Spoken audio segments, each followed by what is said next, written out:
Assalamualaikum warahmatullahi wabarakatuh. Waalaikumsalam warahmatullahi wabarakatuh. Mari kita membaca sholawat Nariyah terlebih dahulu. Bismillahirrahmanirrahim.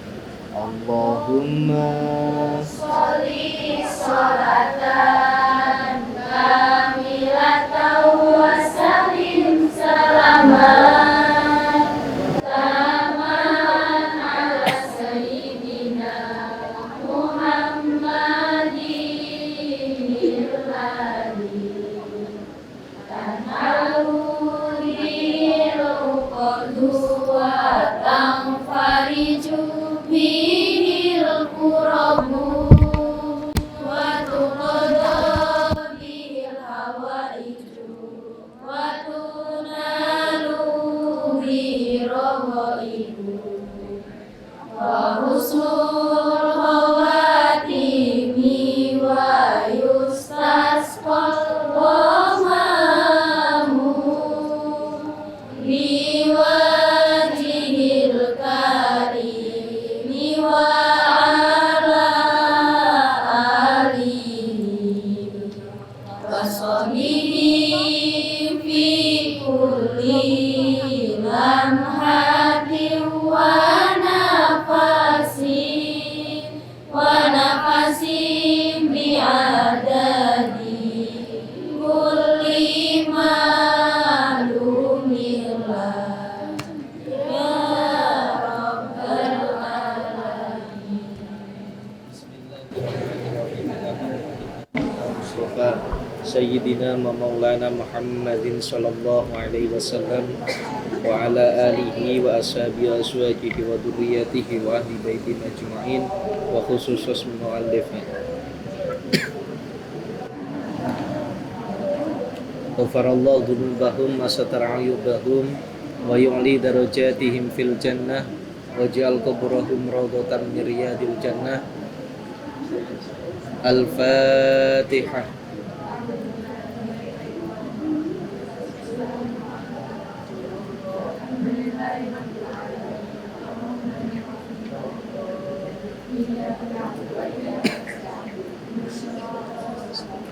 Suratul ladzina an'amta 'alaihim ghairil maghdubi 'alaihim.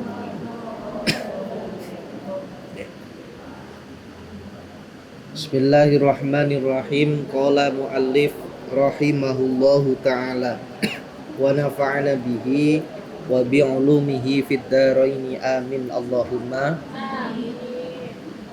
Pada minggu yang lalu kita sampai kepada bab yang ke-12 terkait masalah apa? Amanah. Dan ternyata amanah itu sangat besar. Sampai-sampai dipun sebutaken dening Kanjeng Nabi, la imana liman la amanata waladina liman la ahdalahu. Tidak ada orang yang beriman baginya ketika dia itu tidak beramanah atas janji yang dia sampaikan. Artinya apa? Bahwa salah satu tolok ukur dari seseorang itu terkait dengan menjaga amanah. Pada minggu lalu kula sampun matur, salah satu amanah besar yang diberikan oleh orang tua kita kepada kita dikuliahkan, kita disekolahkan, kita dipondokkan, kita diminta menjaga diri. Maka jagalah amanah ini, insya Allah dawuhipun Kanjeng Nabi, ridallah fi ridha walidain wasuhtullahi fi suhtil. Ridhonya Allah tergantung ridhonya ayah ibu kita, dan murkanya Allah tergantung murka ayah ibu kita. Sekarang kita masuk ke dalam al-babu as-salisa asyara. Al-babu tawibab as-salisa asyara kang kaping 13. Bab yang ke-13 dari kitab At-Tarbiyah ini. Al-haya'u. Bab yang ke-13 terkait dengan malu. Jadi rasa malu. Qala wasdawuh alaihi salatu wassalam. Kala wasdasna Kanjeng Nabi alaihi tepe katase Kanjeng Nabi as-shalatu utawi tambahipun rahmat ta'zim wassalamu lan keselamatan. Al haya'u nidhamul iman. Al haya'u utawi rasa malu, rasa isin. Nidhamul imani iku dasare iman. Wa fi hadisin lan iku tep ing dalem hadis akhara kang liya, idza lam tastahi fasna ma syi'ta. Idza lam tastahi nalika ora duwe malu sapa sira fasna mongko nglakonana sira ma ing perkara syi'ta kasak karepe sira. Ya bunayya i'lam annal haya'a huwa sifatun min sifatin nafsi tamna'uha min amalil amri alladzi yastaujibul lauma wa min fi'li ma ya'udduhun nasu naqsan wa aibat. Boten kula maknani pakai bahasa Jawa, tapi pakai bahasa Indonesia ben paham nggih. Napa bahasa Jawa paham? Paham nggih. Ya bunaya he anak ingsun, I'lam ngertiyo sira annal haya'a sak temene isin. Wa hiya isin sifatun iku sifat min sifatin nafsi, setengah saking pira-pira sifate menungso. Tamna'u nyegah apa haya ing pira-pira sifat min amalil amri saking amalan kang diberi alladzi yastaujibu allauma wa min fi'li ma ya'udduhun nasu naqsan wa aibat. Maksudnya ngeten. Di bab 13 ini bab terkait dengan rasa malu. Jadi Rasulullah sampaikan al haya'u nidhamul iman. Rasa malu termasuk asas daripada iman. Niki para santri semuanya, mbak-mbak santri ya.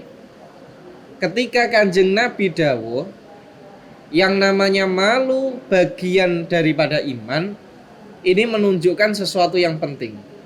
Contohnya napa? Di dalam salah satu kitab yang menjelaskan tentang cabang iman, nek mboten lepat komi utuhyan dulu. Saya agak lupa. Di situ Rasulullah menyatakan bahwa iman itu punya cabang yang banyak. Ya, iman itu cabangnya banyak, sampai 70-an lebih.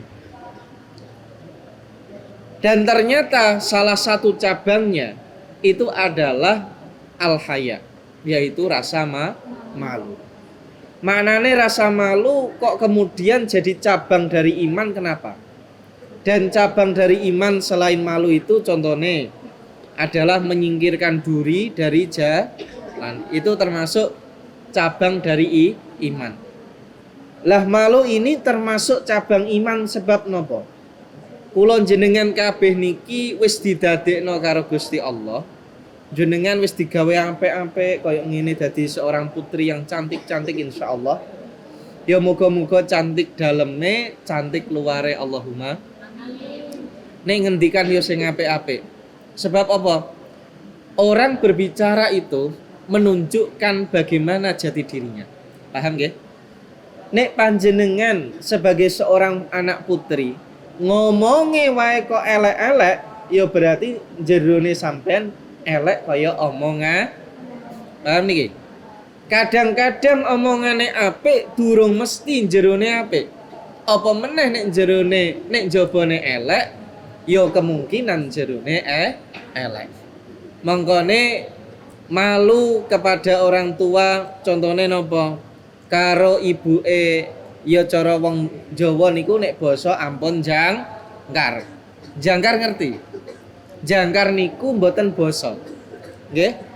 Kadang-kadang nek karo wong liya basa sakpure, karo dosene, karo ustate, wah sopane masyaallah nggih. Lewat mawon. Ngetine ngisor ya, sing diluru mbah napa niku. Tapi kadang-kadang nek kalih bapak ibuke niku malah sakarepe ini. Contoh malu terhadap Gusti Allah napa? Kula sampean kabeh wis dipun paringi nikmat itu. Tangane ana loro, betul?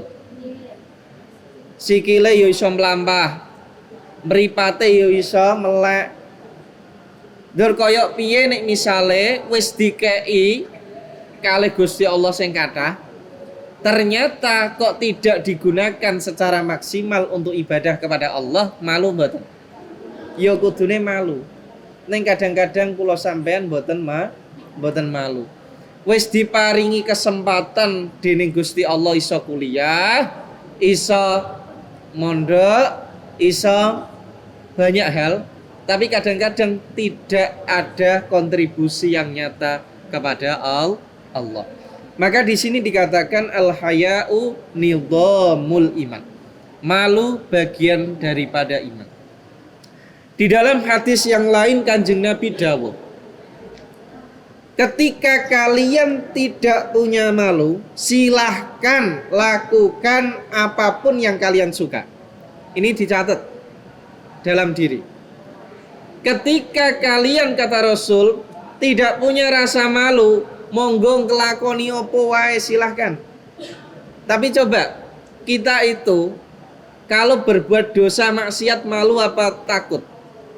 Yo malu yo takut, betul. Apa ada yang bangga melakukan perbuatan dosa kemudian ngupdate status? Alhamdulillah ya, saya sudah melakukan dosa ini, enggak ya? Paling-paling ngaji ngeten niki ya, update status.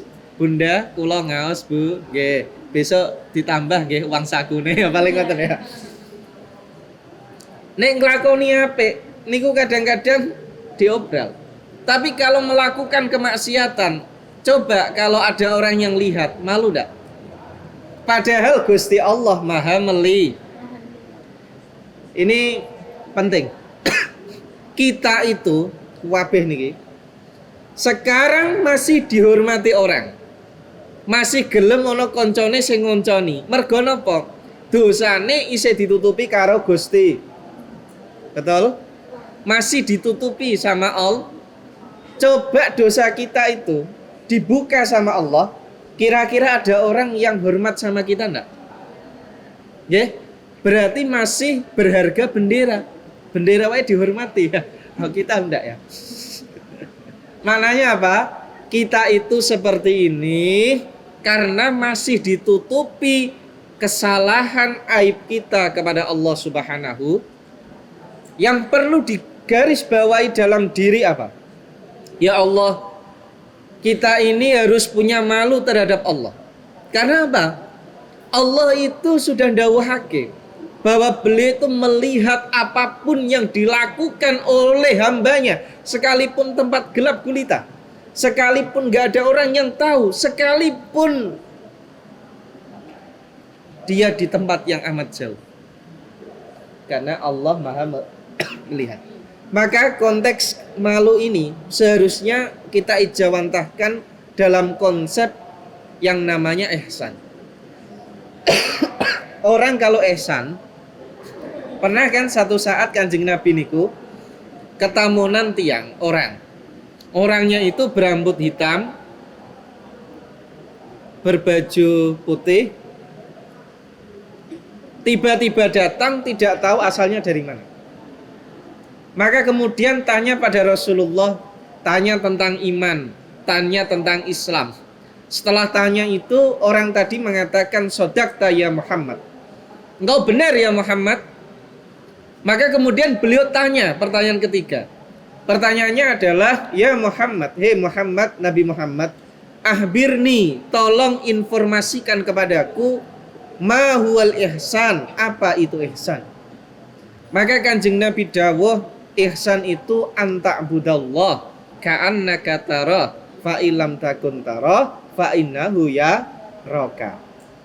Orang yang berihsan itu anta'budallah, kita semuanya ini beribadah kepada Allah seakan-akan ka'annaka yarah, seperti kita itu lihat Gusti Allah. Di depan kita Gusti Allah. Jadi kalau kita seandainya sholat kok kemudian noleh-noleh malu karena dilihat sama Allah, gitu ya. Kalau kita kemudian sudah diamanai orang tua untuk kuliah, kok kuliah gak tenanan, belajar wae kalau dipaksa, padahal itu amanah orang tua, harusnya malu sama orang tua. Tapi kok nggak punya malu, Allah melihat kita. Kalau kita tidak bisa merasakan melihat Gusti Allah, caranya apa? Fa'ilam takun naro, fa'innau yaro. Seakan-akan kita melihat Allah. Kalau masih nggak bisa, ya sudah. Kita meyakini Allah melihat Makanya ini saya pesan. Ini teman-teman santri ini kan masih semester 2, betul nggih?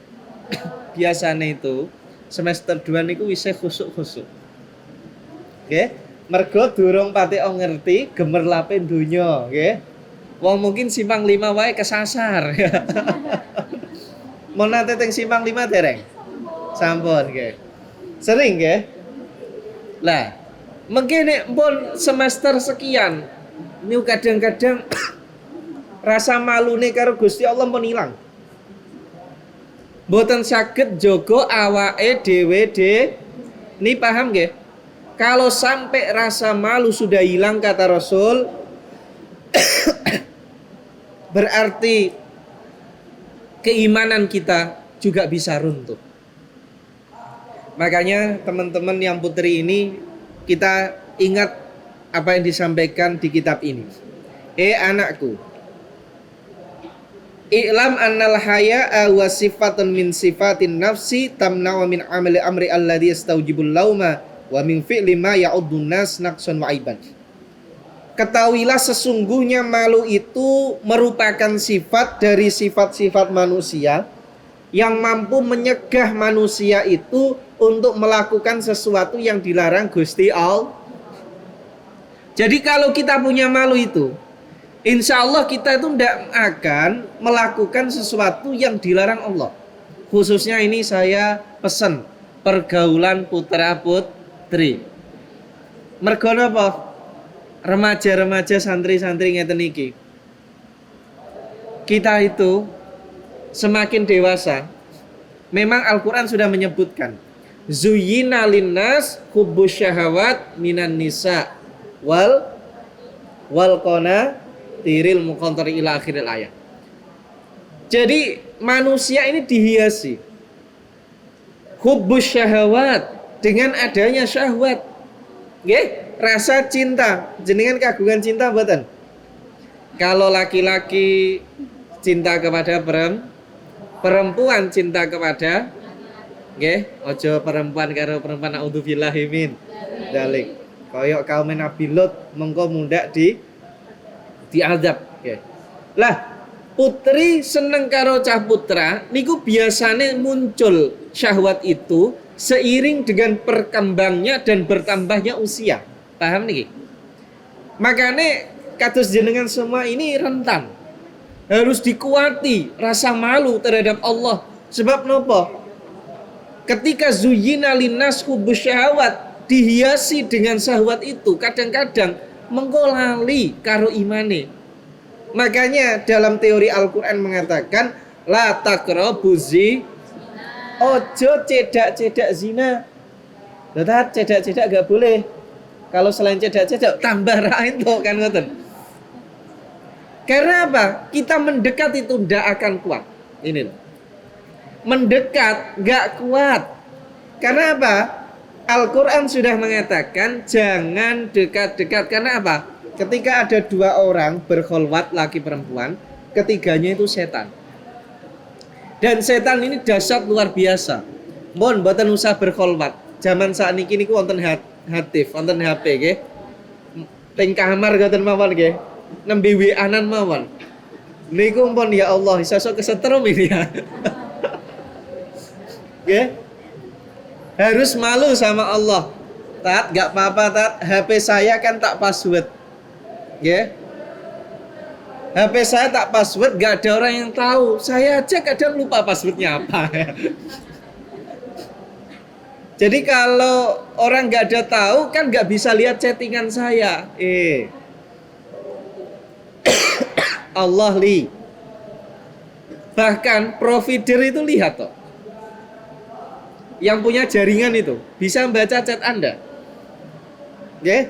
Tidak usah sampai kepada Allah Subhanahu wa taala.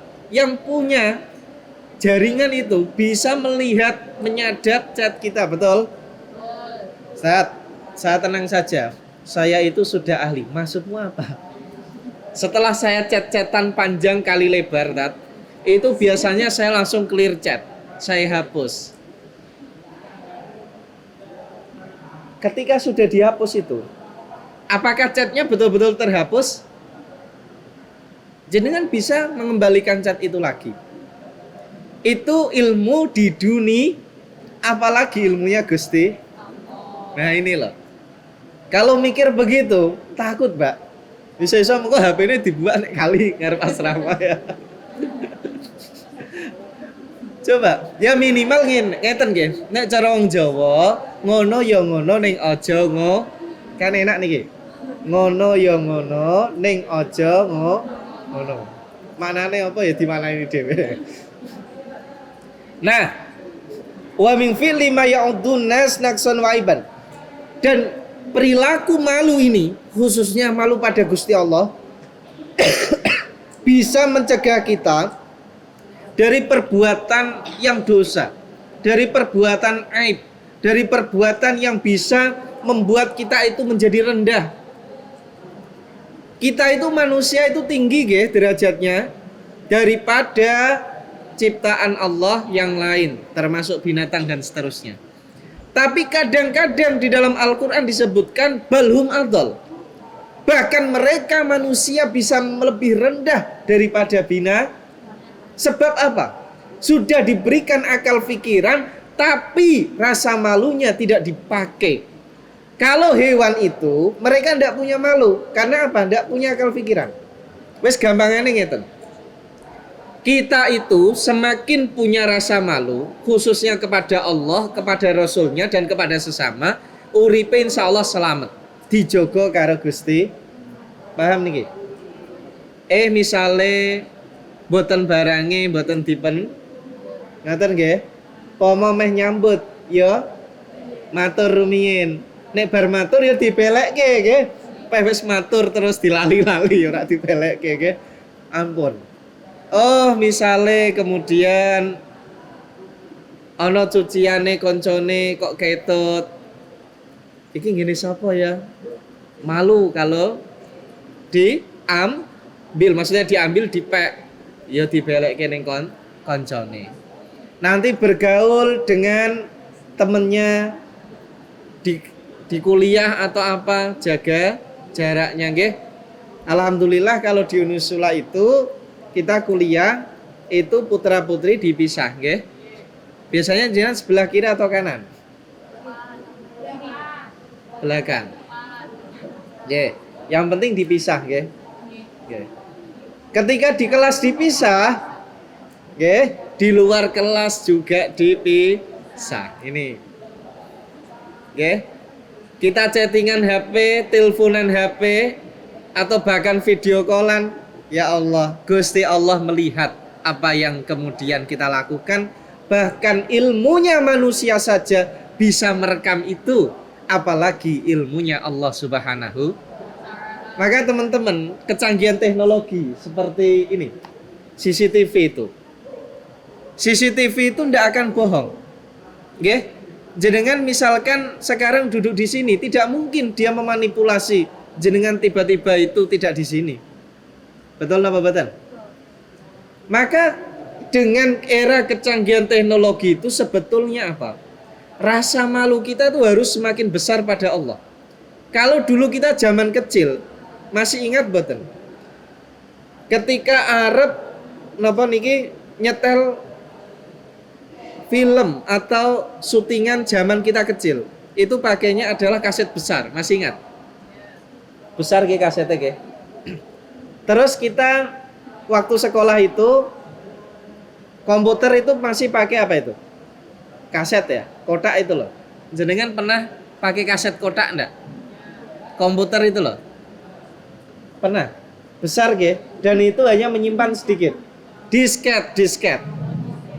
Lama kelamaan pakainya adalah flash disk. Bahkan flash disk bisa menyimpan ribuan, bahkan sangat tidak terbatas. Apalagi ilmunya Allah Subhanahu. Kata kuncinya di sini adalah wa min afdholi sifatil insan wa ajmali kamali Allah. Yang namanya sifat malu, ketika kita mempunyai malu itu, dia merupakan sifat yang paling utama yang dimiliki manusia. Jadi paling utama yang dimiliki manusia dan paling membuat orang itu akan menjadi lebih baik atau lebih sempurna. Paham gini?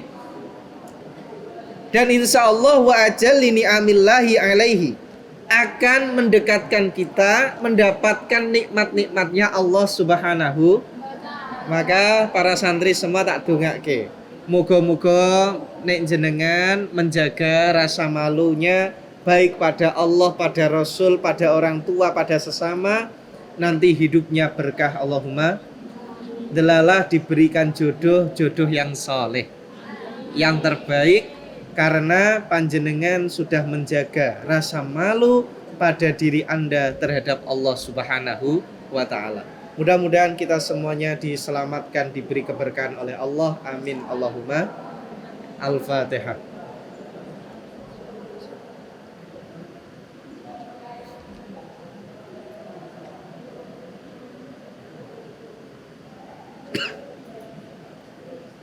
Mari kita akhiri dengan membaca hamdalah dan doa kafaratul majelis.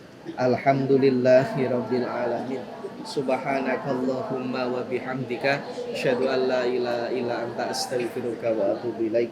Wallahul muwaffiq ila aqwamit thoriq. Assalamualaikum warahmatullahi wabarakatuh. Waalaikumsalam warahmatullahi wabarakatuh.